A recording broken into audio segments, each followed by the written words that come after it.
जय भोलेनाथ। कण कण में भोलेनाथ आपका वास है। हर भक्त के लिए आप और हर भक्त आपके लिए खास है।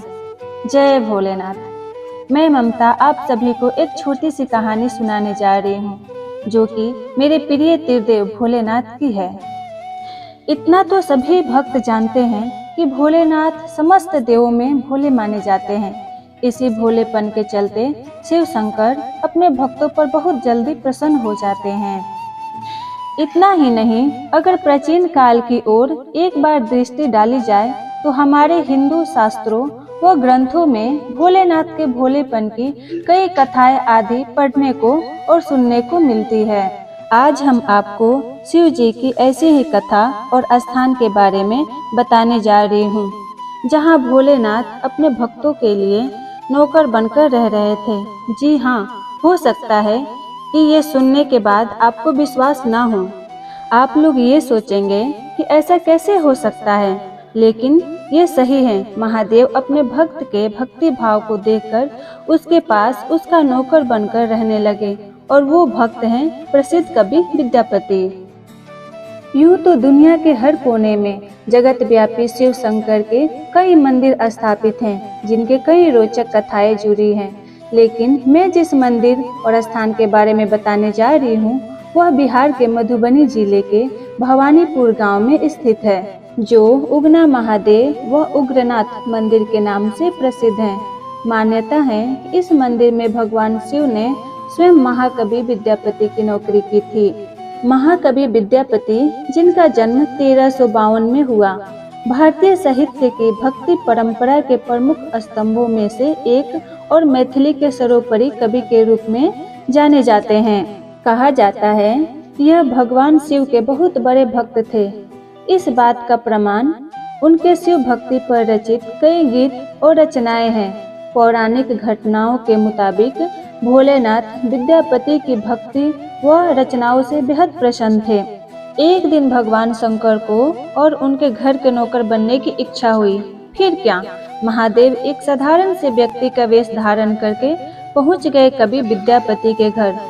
उनके यहाँ नौकरी करने की इच्छा जाहिर की। कवि विद्यापति की आर्थिक स्थिति ठीक न होने के कारण उन्होंने उगना अर्थात भगवान शिव को नौकरी पर रखने से मना कर दिया, लेकिन शिव ने उन्हें सिर्फ 2 वक्त के भोजन पर रखने के लिए तैयार कर लिया। एक दिन विद्यापति राजा के दरबार में जा रहे थे। उगना भी उनके साथ चल दिया। तेज गर्मी और धूप के कारण विद्यापति का गला सूखने लगा। आसपास जल का कोई स्रोत नहीं था। विद्यापति ने उगना से जल का प्रबंधन करने को कहा।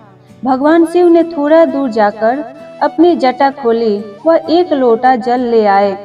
विद्यापति ने जल पी लिया तो उन्होंने गंगा जल का स्वाद आया। उन्होंने सोचा कि इस वन में यह जल कहाँ से आया। विद्यापति को संदेह हो गया कि उगना स्वयं भगवान शिव है। जब विद्यापति उगना को शिव संबोधित कर उनके चरणों में पड़ गए, तो शिव को अपने वास्तविक स्वरूप में आना पड़ा। शिव ने कभी विद्यापति के साथ रहने की इच्छा जताई, लेकिन उन्होंने कहा कि मैं तुम्हारे साथ उगना बनकर ही रहूंगा। मेरे वास्तविक परिचय किसी को पता नहीं लगना चाहिए। विद्यापति भगवान शिव की शर्त मान ली, लेकिन एक दिन उगना द्वारा किसी गलती पर कवि की पत्नी उसे चूल्हे की जलती लकड़ी से पीटने लगी। उसी समय विद्यापति वहां आए और उनके मुंह से निकल गया, ये साक्षात भगवान शिव हैं, इन्हें तुम लकड़ी से मार रही हो। जैसे विद्यापति के मुख से ये बात निकली, शिव अंतर ध्यान हो गए। अपनी भूल का पछतावा करता विद्यापति पागलों की तरह वनों में शिव को पुकारने लगे, शिव शिव। अपने प्रिय भक्त की ऐसी दशा देखकर भगवान उनके समक्ष प्रकट हो गए और उन्हें समझाया कि मैं अब तुम्हारे साथ नहीं रह सकता, परंतु उगना के रूप में जो तुम्हारे साथ रहा, उसके प्रतीक चिन्ह के रूप में अब मैं शिवलिंग के रूप में तुम्हारे पास विराजमान रहूंगा। उसके बाद उस स्थान पर शिवलिंग प्रकट हो गया। बता दें, आज की तारीख में उग्रनाथ महादेव का प्रसिद्ध मंदिर मधुबनी जिला में भवानीपुर गांव में स्थित है। इस प्रसिद्ध मंदिर के गर्भगृह में जाने के लिए 6 सीढ़ियां उतरनी पड़ती है। ठीक वैसे जैसे उज्जैन के महाकाल मंदिर में शिवलिंग तक पहुंचने के लिए 6 सीढ़ियां उतरनी पड़ती है। यहाँ स्थापित शिवलिंग स्वयंभू है, जो आधार तल से 5 फुट नीचे है। माघ कृष्ण पक्ष में आने वाला नर्क निवारण चतुर्दशी उगना मंदिर का प्रमुख त्योहार है। वर्तमान उग्रनाथ महादेव मंदिर 1932 में निर्मित बताया जाता है। कहा जाता है कि 1934 के भूकंप में मंदिर का बाल भी बांका नहीं हुआ था। मंदिर के सामने एक बहुत ही सुंदर सरोवर है और इसके पास ही एक कुआं भी है। इसके बारे में मान्यता है, विद्यापति के घर नौकरी के समय शिव जी यहीं से पानी निकाला करते थे। यही कारण है दूर दूर से श्रद्धालु इस कुएं का पानी पीने के लिए आते हैं।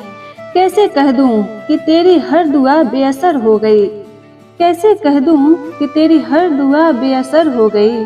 मैं जब जब भी रोई मेरे भोलेनाथ को खबर हो गई। ये कहानी यहीं पर समाप्त होती है। मेरे प्रिय भक्तों, ये कहानी पसंद आए तो प्लीज चैनल को सब्सक्राइब करें। जय भोलेनाथ। ओम नमः शिवाय।